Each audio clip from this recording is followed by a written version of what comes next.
Assalamualaikum warahmatullahi wabarakatuh. Perkenalkan, nama saya Suci Ramadhani dengan NIM 24042347. Pada kesempatan kali ini saya akan membahas materi tentang korelasi parsial dan korelasi berganda. Dalam statistika sosial, hubungan antara variabel seringkali tidak berdiri sendiri. Banyak fenomena sosial dipengaruhi oleh lebih dari satu faktor. Korelasi parsial dan korelasi berganda digunakan untuk menganalisis hubungan variabel secara lebih mendetail, terutama ketika terjadi variabel lain yang ikut mempengaruhi hasilnya. Materi pertama yaitu korelasi parsial. Korelasi parsial adalah teknik analisis yang digunakan untuk menghubungkan antara dua variabel dengan cara mengendalikan atau menghilangkan pengaruh variabel lain yang diduga mempengaruhi hubungan tersebut. Dengan kata lain, korelasi parsial menunjukkan seberapa kuat hubungan dua variabel utama ketika efek variabel pengganggu sudah dihilangkan. Materi selanjutnya yaitu korelasi parsial, ciri dan kegunaannya. Ciri-ciri dari korelasi parsial adalah 1. Mengontrol satu atau lebih dari variabel pengganggu. 2. Nilai berkisar antara minus 1 sampai plus 1. Yang ketiga, simbol umum yang digunakan adalah seperti yang sudah ditampilkan pada gambar di atas. Kegunaannya yaitu 1. Mengetahui hubungan yang sesungguhnya antara dua variabel. 2. Mengurangi bias akibat pengaruh variabel lain. Yang ketiga yaitu digunakan dalam penelitian sosial yang melibatkan banyak faktor, seperti pendidikan, ekonomi, dan kesehatan. Materi selanjutnya yaitu contoh korelasi parsial dalam sosial. Contoh penerapan korelasi parsial adalah peneliti ingin mengetahui hubungan antara pendapatan dan tingginya kesejahteraan, namun pendidikan diduga mempengaruhi keduanya.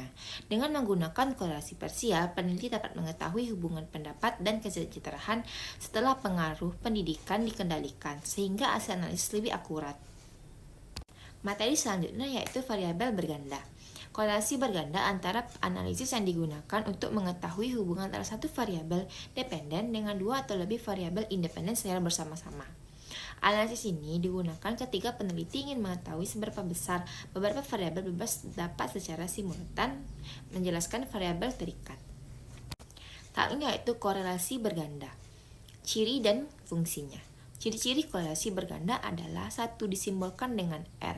Nilai R berada pada rintan 0 sampai 1. Semakin mendekati 1, semakin kuat pengaruh variabel independen secara bersamaan. Selanjutnya fungsi korelasi berganda. 1. Menilai kekuatan prediksi beberapa variabel bebas terdapat satu variabel terikat. 2. Membantu menentukan faktor mana yang lebih memiliki pengaruh lebih besar dalam fenomena sosial. 3. Digunakan untuk mendukung analisis regresi berganda. Contoh korelasi berganda dalam sosial. Contoh penerapannya yaitu penelitian mengenai faktor yang mempengaruhi presentasi belajar mahasiswa. Variabel dependennya yaitu prestasi belajar. Variasi independennya yaitu motivasi belajar, lingkungan belajar, dan kedisiplinan. Nilai R akan menunjukkan seberapa kuat ketika faktor tersebut secara bersamaan mempengaruhi prestasi belajar mahasiswa, sehingga peneliti dapat mengetahui model prediksi yang lebih tepat. Kesimpulan dari materi ini adalah korelasi parsial dan korelasi berganda merupakan dua teknik analisis yang penting dalam statistika sosial untuk memahami hubungan antara variabel secara lebih mendalam. Korelasi parsial digunakan ketika peneliti ingin mengetahui hubungan murni antara data variabel dengan mengandalkan pengaruh variabel lainnya. Teknik ini membantu menghilangkan bias sehingga hasil analisis lebih akurat.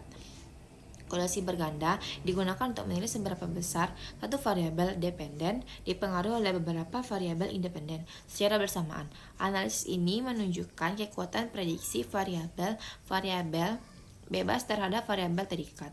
Secara keseluruhan, dua teknik ini membantu peneliti sosial memahami fenomena sosial yang kompleks, mengidentifikasi faktor yang paling berpengaruh, dan menghasilkan kesimpulan yang lebih objektif dan dapat dipertanggungjawabkan. Baiklah, hanya segitu materi yang dapat saya sampaikan. Maaf apabila ada kesalahan dan kekurangan kata. Assalamualaikum warahmatullahi wabarakatuh.